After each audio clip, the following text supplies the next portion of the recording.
Goals have to essentially fall in the four domains that we have earlier identified as well. We said about health, we talked about wealth, we talked about relationships, and of course, the spiritual well being.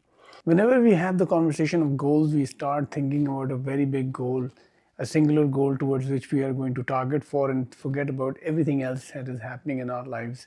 For example, somebody might think that, okay, my goal is to achieve in monetary terms $100,000 by the end of the year. And that becomes their sole goal to achieve. If we start taking that perspective, we can harm a lot of our other aspects of our life. For each of those pillars, there are going to be certain goals that are associated with them. So, for example, the case of health, certain goals could be that I want to do 10,000 steps in a day. It could be that I want to do 100 push ups. It's going to be 50 sit ups. Let's just take the aspect of health. Then there are goals structured around your wealth, which could be around your professional growth, because essentially your professional growth has to translate to some kind of a monetary benefit that you are going to achieve.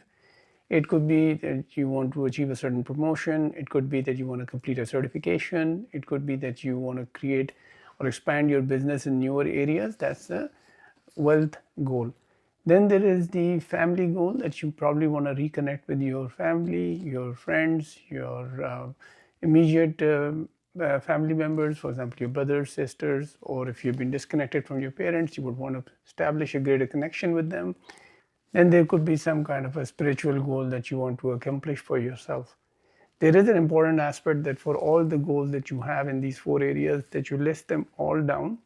And then after that, you should do an exercise of low, medium, high, and also try to see that if there is a goal that you have identified in a certain pillar that can match to another goal in another pillar, you can kind of achieve both of them, and then their overall cumulative priority kind of goes high. As an exercise, that whenever you try to accomplish that, it will always never be perfect the first time around that you do it. There are multiple iterations that you have to do in order to make sure that you can land to the final prioritization that makes sense for you.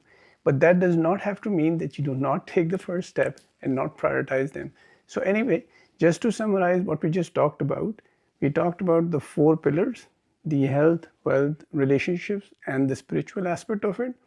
Then we talked about the four or five goals that you will have in all of those pillars. And then the third part is that you prioritize your goals within those pillars, or mix and match to establish what is it that comes to the top, and then start executing upon that. Anyway, I hope this was useful for you, and thank you for watching.